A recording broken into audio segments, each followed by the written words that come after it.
Vítajte pri počasí. V posledných dňoch nám život znepríjemňujú búrky, ktoré sú často sprevádzané aj lejakmi a silným nárazovým vetrom. Búrky sú tu už od pradávna. Starodávne národy dokonca uctievali boha hromu a blesku.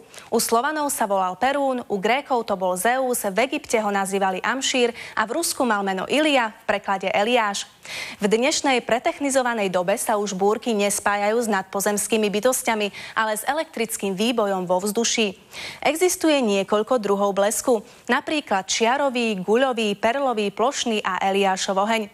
Medzi lovcami blesku je však najpopulárnejší guľový blesk.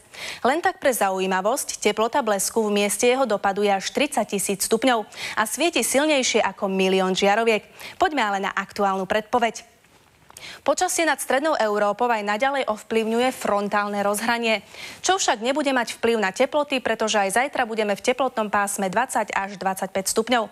Ale stále to nebude tropická 30-ka, ktorá padla v roku 1958 napríklad aj v Hurbanove, ale aj v Bratislave. Nielen u nás, ale aj v celej strednej a takisto aj západnej Európe pretrváva oblačné, upršané a búrkové počasie.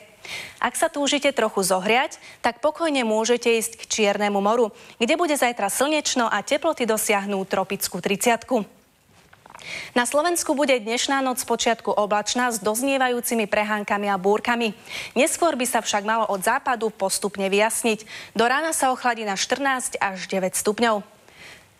Aj dnes vás chceme upozorniť na nebezpečné búrky, ktoré môžu byť sprevádzané krupobytím a silným nárazovým vetrom. Búrková činnosť spôsobila stúpanie hladín niektorých riek. Na cestách si dajte pozor na ranné lokálne hmly, ktoré budú vznikať z vlhkosti a preto môžu byť miestami veľmi husté, s viditeľnosťou iba 100 až 300 metrov. Zajtra nastane spln mesiaca a preto bude náš organizmus vystavený protichodnej energii, čo môže spôsobiť nervozitu a podráždenosť. Mali by sme si dopriať pobyt v prírode alebo aj dlhšie prechádzky. Pozrime sa, či nám k tomu bude prijať aj počasie. Na západnom Slovensku bude zajtra zväčša polooblačno s dennou teplotou 20 až 24 stupňov. Aj stredoslováci sa prebudia do polooblačného až oblačného dňa a miestami počítajte aj so slabým dažďom či prehánkami.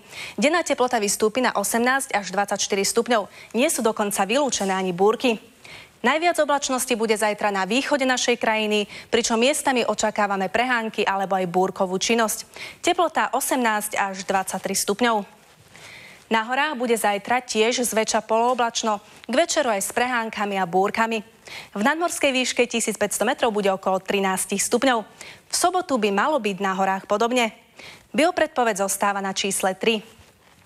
Víkend sa začne z rána celkom pekným, prevažne polojasným počasím, ale už okolo obeda sa obloha zamračí a postupne sa od západu aj rozprší. Teplota vystúpi na 18 až 24 stupňov.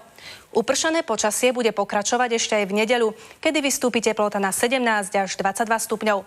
V pondelok sa k dažďu pridajú ešte aj prehánky a búrky, pričom ojedinele treba počítať s krúpami.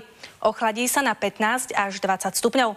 V útorok bude ešte chladno, ale zrážky už neočakávame. Je tu však možnosť búrok, a to najmä v okolí hôr. Dnešná predpoveď sa končí. Príjemný zvyšok dňa a dovidenia.